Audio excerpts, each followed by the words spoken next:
Hi, my name is Megan Adams, and this is my video for AEP 855 for the last module, Module 14, and this is the case study. Due to the length of this video, this will probably be set up into two separate videos, but I would rather be complete and thorough than too short. So, we'll start off with our summary and our synthesis. The situation as follows is that Richard, who is a first-year assistant principal, is brought into a situation in which two students are suspected of dealing drugs, as reported by their fifth-hour classroom teacher. The first student in the situation is James, who has a history of behavioral and academic problems, but Richard has worked very hard in order to build a relationship with both James and his crew, shall we say, and that relationship has shown marked improvement in both academic and behavioral qualifications. The second student, who is David, who is a high academic achiever. He's involved in extracurriculars, but Richard hasn't made a relationship with David other than one sentence at a band concert. Instead of going to get the students, Richard asked the school resource officer to escort both James and David to his office, and the officer remains in the office while Richard begins this conversation with both James and David. During the first question, James says, well, he's just holding something for me. He's just holding something for me. However, James shuts down completely. In this text, it says that he is nonverbal. And upon David's breakdown, the school resource officer searches David without any verbal consent and finds brass knuckles on his person. And while James then voluntarily states that he had forced David to carry the brass knuckles for him, David is handcuffed, and both students are led out of the office. And the officer says that both David and James would be charged and expelled to an alternative education program for students with severe behavioral problems, I think for a minimum of 45 days. When Richard then calls the parents, James's mother was content to let him be punished, let him stay there a few days and see if that'll finally teach him something. Whereas David's mother comes to the office. She also cries, and she genuinely asks Richard about the ethics of the situation, asking, well, this other boy put these on my son unwillingly. How is that right? How is it right that David is punished for something that he was not willing to do, something that he was not complicit in? And she leaves, and Richard reflects.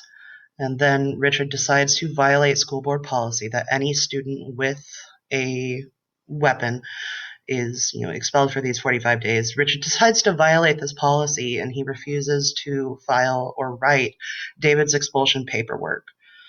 And a week later, James was in the alternative program, and David was back in school. And Richard's superior, despite knowing and understanding Richard's position, did end up writing him an official reprimand. So we do have some legal and ethical issues here. So I suppose there are three that really stood out to me. The first issue is of the legality of brass knuckles. And for this, since I teach in Kansas, I decided to look at the Kansas laws, and there was a Kansas House bill that says that criminal use of weapons is knowingly selling, manufacturing, purchasing, or possessing any bludgeon, sand club, metal knuckles, or flowing star.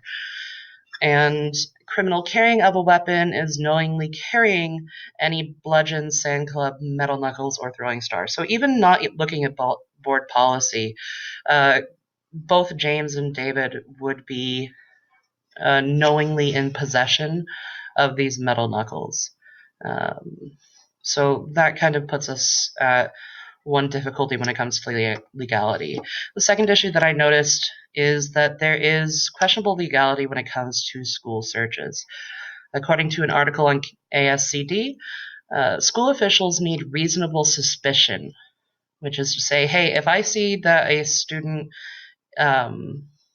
if I smell cigarette smoke and I see on the cameras that they walk into the bathroom and I see smoke coming out from there and then they come out, then I would have reasonable suspicion to search their backpack for a pack of cigarettes. School law officers need probable cause. But neither of these are necessary if a student voluntarily consents to a search. And as stated in the text, David was unable to give voluntary consent to this search because he had shut down. And then finally, we have issue 3, which is our ethical paradigms, which I suppose are not exactly issues, but more where are we finding Richard's ethics coming into play? So we do have the ethic of justice, which is upholding the legal and democratic process followed by the people. We have the ethic of care, which is including reason and emotion within our curriculum.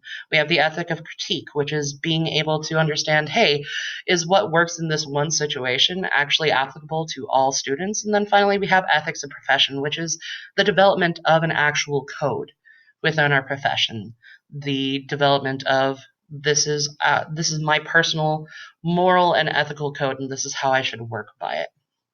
So, and here we have the ethic of justice coming into play with the school board policy and the legality of school searches and brass knuckle. We have the ethic of care, which is really centered on the relationship building aspect that Richard has worked very hard to make sure has happened with James. We have the ethic of critique coming into play when we think of what contributes to this situation. Where are we? What kind of neighborhood are we in? And then finally, we have the ethics of profession, which is Richard's genuine action. So let me move this slightly. Richard did do eventually what he believed to be morally and ethically correct, but I do think he made some mistakes along the way. We're going to go ahead and prioritize these facts. We have what we know and what we don't know.